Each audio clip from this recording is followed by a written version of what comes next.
What's up, Jared? Nothing much, man. JFips. JFips, you know what I'm saying? You know what's going on. Yeah, man, I appreciate you taking the time, come out, rock with your boy for the one time. Yeah. Most definitely.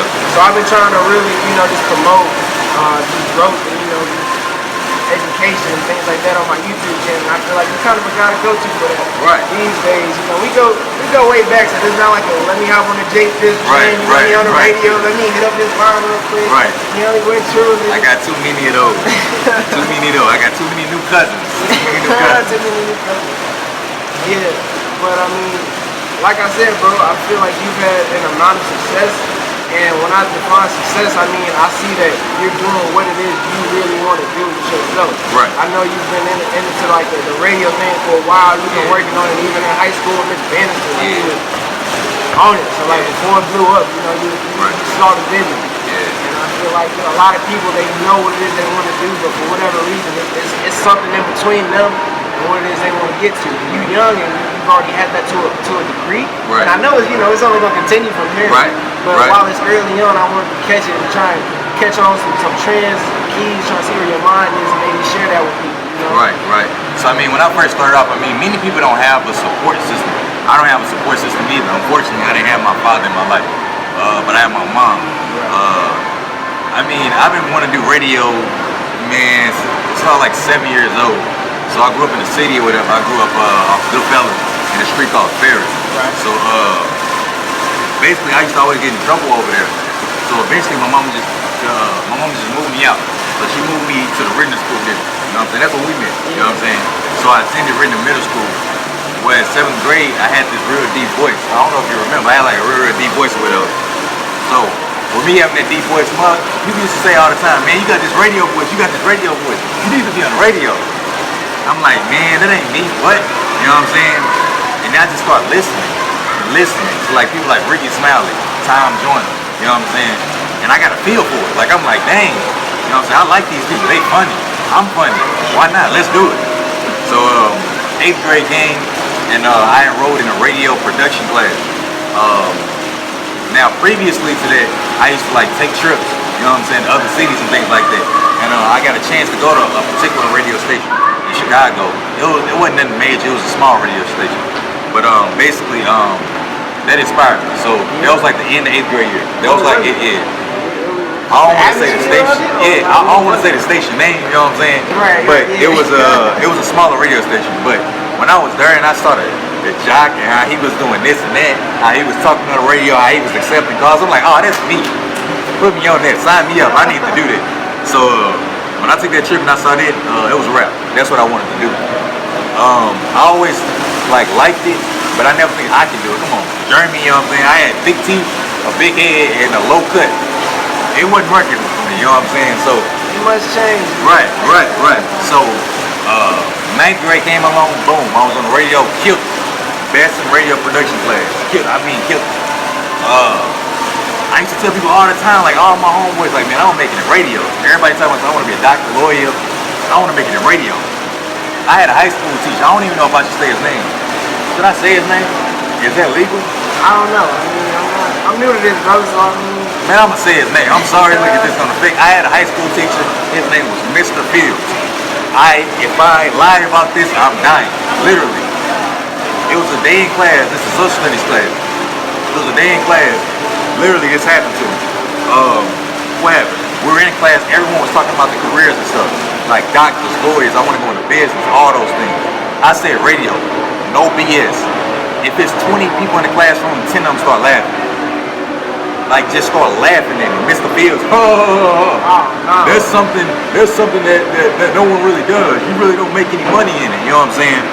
And all this extra stuff. That put me down. I ain't gonna lie.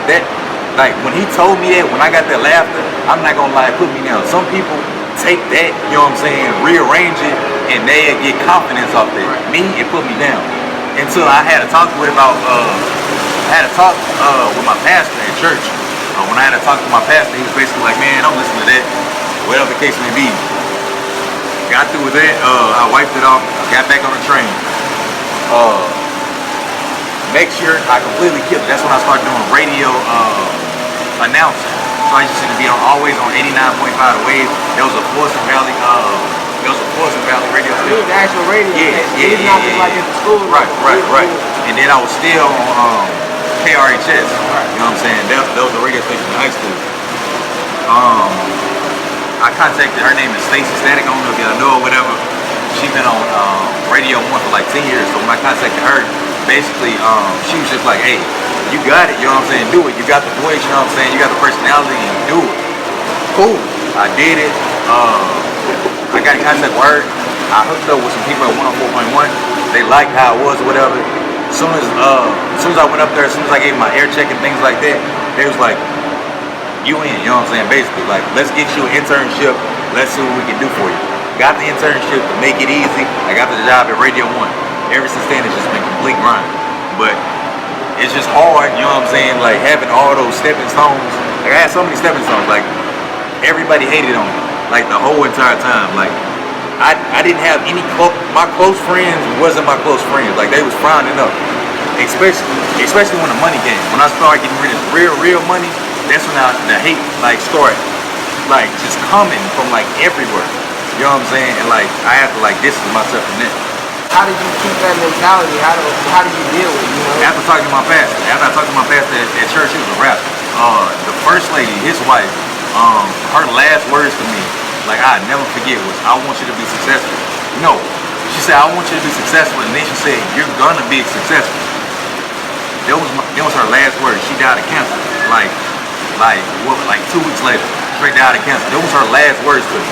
Them words just keep sticking in my brain. Like, I still hear her, like, say that to me all the time. Like, that was her last words. You know what I'm saying? And I just think of that all the time. Like, you know what I'm saying? I'm gonna do this. Everything I put my mind to, I know I can do. To be perfect, I mean, everybody always say it, but I got closer to God, for real. To be perfectly honest, when I had that conversation with him, he used to always say, read the Bible. Read the Bible. Man, that's going in one ear and out the other. Everybody's saying that. I mean, growing up, everybody put it, you know what I'm saying, read the Bible, do this and that. When he started giving me the scriptures and stuff like that, I would say I got closer to God and Christianity. My whole mindset changed as a person. It wasn't just let me read the Bible, let me put it down, you know what I'm saying? I'm still close to God. I pray every night type deal. Most people don't know that, you know what I'm saying? But I would say getting closer to God for real, because not having a support system except for my mom, like my mom straight never gave up on me.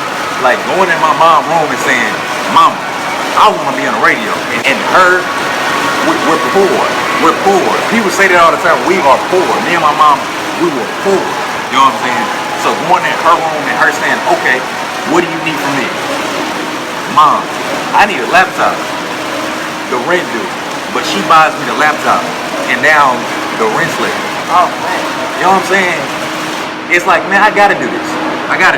You know what I'm saying? This gonna pay off. That's my mindset. This gonna pay off. Right. It's like put up and shut up. Put up and shut up. That's it. Like I tell people all the time. When they be like, man, Jeremy, how you do this? How you do that? Put up and shut up. What you gonna do? You gonna keep talking about, man, you know what I'm saying? It ain't working, or you gonna do something about it. Everything ain't easy, but I'm gonna do what I say I'm gonna do. If I got my mind on something, I am going to be a millionaire. I'm going to be a millionaire. Like this is not negotiable. This is not something, you know what I'm saying, that might happen. I am going to be a millionaire. I'm on track to be a millionaire. You know what I'm saying? This is in my blood. I'm not doing nothing illegally, nothing. JFips, me, Jeremy Austin Phipps will be a millionaire. And this is something that I know. And I'm not saying that to boast. This is something that I'm proud of, you know what I'm saying? I'll work to get here. But in my future, my steps that I'm taking, I will be very rough. I will be able to own my own business. I will be able to put on for my city like I'm already doing, you know what I'm saying? And for me to say that, you know what I'm saying, it means a lot to me and my family and the people who support me. So where did that come from? Because I mean, you know, growing up, like you said, the support system wasn't really there. I'm sure people was telling you to go in the other direction. So how did you know, where did these goals come from? How did you stay latched on to it? And the crazy part, I really like when people do interviews and stuff, like they come up with all these scenarios. I don't know. I'm not gonna say. I seriously do not know. Like I say, that talk with my pastor after that, reading scriptures, that's the only thing I can say. I got closer to God. Like that's the only thing I can say. when nobody support me, you know what I'm saying? I feel like if I talk to God, if I pray, I get better. Like that's how I am. I'm an emotional person. You know what I'm saying? I feel like I can have this relationship with God, and ain't nobody gonna judge me, ain't nobody gonna talk about me. So I feel like getting closer, you know what I'm saying, spiritual wise, did something for me. And this ain't like BS that I'm like talking. You know what I'm saying? That's just what it is. That's what worked for me. Believing in myself, believing in God, believing that my mom's dream for me can come true. Right. I mean, that can be powerful, you know, seeing a parent sacrifice, trying to put you ahead and put you in a position to grow. That rent thing was the icing on the cake. Oh, I bet, bro. You tell me that you gonna risk our apartment to try to get me something that's not really benefiting you at the time, but you pick to do something, you pick to sacrifice for me. And then this time I said, oh no, I gotta get some money. I gotta get some money, and I gotta make it through this. That's exactly what my mind. That's the differentiator right there. You know, you made that decision, and after that, there was no turning back. Right. I feel like that's what it was, because a lot of people, you know, they make up their mind, this is what I want to do, and they might be strong for a week or two, but then after that, you know, the feedback and all that starts to get in, and they start to hesitate, looking back and forth between what they don't want to happen and what they want to happen. So did you just really just focus on what it was you wanted? What that I wanted, right. Your vision was on that. Right. And it's every day. It's like I gotta. Right. It wasn't, because at first, honestly, and it was chipping into everything. I was like, man, I'm at the radio. And then everybody was like, man, you better have a plan B. Look, I get this. Cool. Plan B. Great. Not for me. This is my option. Like, I understand where people come from. They say, hey, you should have this lined up, this lined up, this lined up. You know what I'm saying? Have a plan B. Know what you're gonna do if this fails. Why is it gonna fail? You sit there and ask yourself. So you say you're gonna do something, but you know it's gonna fail. It's like self-sabotage, bro. You're saying, I want to drink that bottle of water. Drink that bottle of water. Why do I have a plan B on how I'm gonna drink that bottle of water? No. If I'm gonna drink that bottle of water, I'm gonna drink that bottle of water. There's no plan B to it. So it's like a lack of self-accountability. Right. You know, after you committed to this, but then you give yourself an escape. Right. But you didn't do that. So you burned the bridge and you went through it. It was like this, sink or swim. Put up or shut up. That's like the quote. Put up or shut up. That's all it is. So when you got those right people in your ear, like your mom, your pastor, how did you know who it is you wanted to hear? Like, I'm sure once things started to look up, you had other people come around and they was in your ear trying to whisper the good stuff. But you can, how did you differentiate who to filter into and who to filter out from? I mean, once I got look, when I knew stuff was changing was when the Mike Brown situation happened. So when the Mike Brown situation happened, I had an interview with Governor Jay Nixon. Shout out to Marky J. I was out of school, and he was in high school. Governor Jay Nixon had agreed. Remember, this is one of the only interviews. This is right after the Michael Brown situation happened. I don't know how it happened. Governor Jay Nixon agreed to go to the high school, you know what I'm saying, Whitney High School, for an interview. I mean, agents are everywhere, police is everywhere, you know what I'm saying? This is an intense interview, you know what I'm saying? So we did the interview, me and Marky J. He was just learning radio, you know what I'm saying? And basically with us doing that, we got an ABS award. And that's basically, it's a countrywide award. It ain't something just like local. It's something that he had to travel to New York City. I could have traveled with him, but he had traveled to New York City to get, you know what I'm saying? And they got our names on it. Well, once they saw the interview, it's recorded and it's like a little copy of it or whatever. You can find it online. I started getting calls like, hey, like interest, like in like little rock stations and all kind of things. You know what I'm saying? So this is when the buzz hit. And once I did my internship at Radio 1, I started getting like all these kind of people, like they start sending me like posts with celebrities and stuff. I mean, like cousins out of nowhere. I mean, once that happened, and then like all these other people start getting in my ear, I knew what it was. You know what I'm saying? I knew everybody wasn't for me. Everybody wanted something from me. But basically, how I separated that was, I mean, it was simple. I mean, it was family and it was close friends that I was already friends with beforehand that don't want nothing from me. You know what I'm saying? You don't want nothing from me. We've been cool since knee high. Like we've seen each other fight in school, you know what I'm saying? You don't want anything from it, you know what I'm really saying? Yeah, you know what I'm saying? Like, let's go back, you know what I'm saying? I was hot at you Right. All these new people, you know what I'm saying, that try to come into my life, you can just tell, like, it's a feeling. It's a feeling like it. Every time it's like, right, it's always I need. Like, if I get somebody my number right now in the mall, the first thing that they're gonna text me is, what's up, bro? What up? Hey, yo, I was just thinking, you know what I'm saying? Not, hey, how you doing? Not introducing yourself, not anything like that. Like, then I know, you know what I'm saying, how to separate myself from those people. I try to do my best at not being disrespectful to people. I'm at a point now where, like, I got people following me, like kid-wise, like I go to like different schools and things like that, talk to children. So I feel like I need them. They don't need me. I feel like I need them. Like, that inspires me. When I get invited to elementary schools and middle schools and high schools to speak, me and like co-workers that work at the radio station, like, that inspires me to even be a big and better person. So right. And I feel like I can spit knowledge to them. But as far as like these random people, you know what I'm saying? Like, you can be random, but like don't be too needy, you know what I'm saying? So, like, you know, you told us about that big hit, but what about like you ever been on the radio and some mess ups came up? Like, oh man, you know, like, so bad breaks, like bad breaks. So basically, a break is when a break is just like all your commercial breaks and stuff like that. I mean, I'm new to the game, like 104.1. That's a big radio. That's a big radio station. You know what I'm saying? That ain't nothing like to play with. That ain't like the community college radio. You got thousands and thousands and thousands of people listening. You know what I'm saying? So the bad breaks that I have on a constant basis, you know what I'm saying? Well, when I did, I mean, everyone has bad breaks like every once in a while, but I don't record like my breaks. Like, I'm always live, so it's better to me when I go live instead of recording my break. But basically, when I do have those bad breaks, I mean, I hold myself accountable. Let's go right back to that. Why did I have a bad break? You know what I'm saying? What was different this time? Why was my break this time not better than last time? I want every break to be better. I want to stay in tune with my listeners, you know what I'm saying? So when I had things like bad breaks, I hold myself accountable. You know what I'm saying? I'll go and record myself 30 times in a row to make sure I don't have that same bad break the next break. Like, we got a little 5-minute, 10-minute break-in section. I can record myself 30 times in those little 5 to 10 minutes, you know what I'm saying? That's holding myself accountable so I can make sure the next break won't be as bad. Deep, bro. That's deep.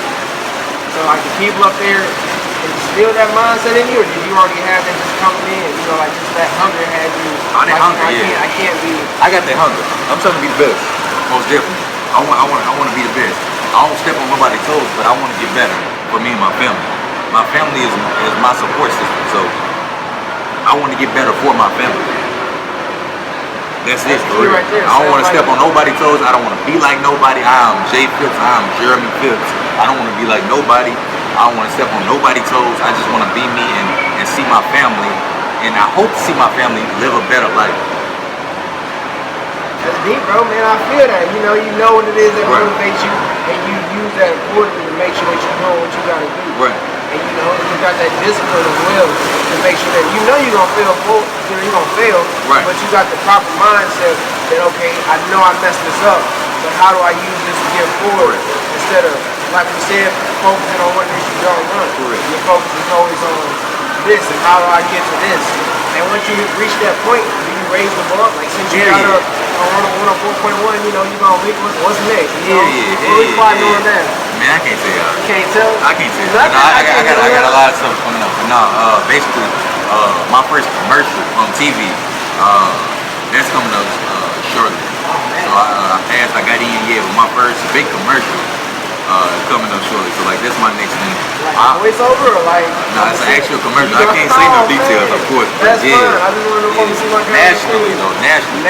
Not no SPL commercial. How you go from to national just like that? You will see. You will see when you see it, when it's coming across your television. But yeah, that's my next move. TV is not like, that ain't something like I always wanted to do. I'm not gonna lie, but I feel like everything's digital. So I'm just trying new things, you know what I'm saying? Why not try? They say I fit, why not try? I'm just raising the bar. That ain't it either. Mindset, man. I love it. Right. Why not try? Right. A lot of people get stuck in the redundancy, and I kind of touched on that on a couple of my other videos. You know, oh well, when I was coming up, it was like this, and they pass that same mindset on, and they don't question anything, so they stay inside of that box. Right. But after you broke out, you're like, you know, I'm gonna run this radio thing. You're like, okay, I'm observing, and I see that this and this is going on. How can I, you know, use this to also move forward? Exactly. So your vision is always moving forward. It's like Exactly. you're looking around to see what can I use to add fuel to this fire. Exactly. That's exactly how it is. That's how it's gonna keep you. You know what I'm saying? That's exactly how it is. But no, it ain't gonna stop with commercial. It ain't gonna stop with TV. It's not gonna stop with radio. I'm raising the bar, and if I'm not raising the bar, I'm holding myself accountable. Not nobody else. It wasn't because of this. It wasn't because of this. I am holding myself accountable for what I'm doing, and I will raise the bar, and I will be successful. 100%. 100%. Every time I see you on your social media, man, you always working. Yeah, You know what I'm always. saying? Always. So, I mean, Nothing but work. what was that, 3 jobs you got right now? 4? Yeah, most definitely. Man, Most definitely. how do you keep that balance? You know, Being good at what I do.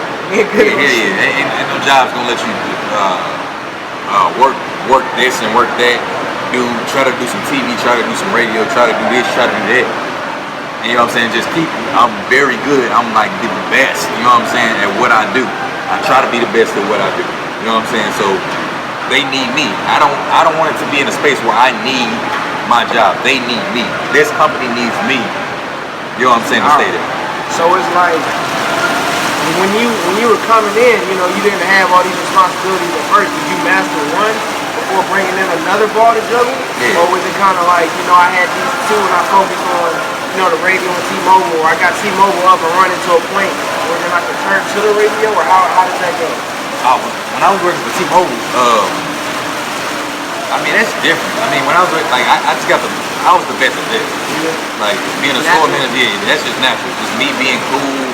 I set every record possible. I met the owner of the company when I was working for that particular company. I met the owner. That's how I knew I was good. And he knows me by name. Like, if you look up the owner of T-Mobile, he knows me by name. The company Wireless Vision. His name's Saber. He knows me by name. You know what I'm saying? He shakes my hand when he comes to town. You know what I'm saying? Like, I can call him on my cell phone type deal. I mean, of course, they'll offer you like all kind of jobs, like corporate jobs. Hey, we'll take you here. I mean, I can work across seas, all kind of things. You know what I'm saying? But that's not my mindset. But I can make $1 million at the job if I really want to. If I put 5 more years into that job, I could be a millionaire in that company. But that's not building my own brand and building my own business. That's helping someone else out build their own business. That's not. It's benefiting my family, but what do they have to show for it? If I die today, what my family get? A free phone, free service, $20,000 that they give to me and my family for their time of bereavement. And then what? No, that's not gonna happen. I'm building my own brand. I'm building my own business to be successful, because I will be successful. Now, belief is powerful, bro.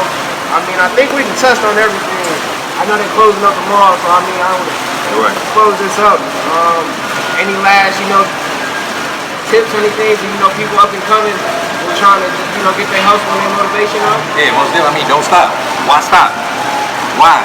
Hold yourself accountable. Find a way to hold yourself accountable. Get better at what you do as a person.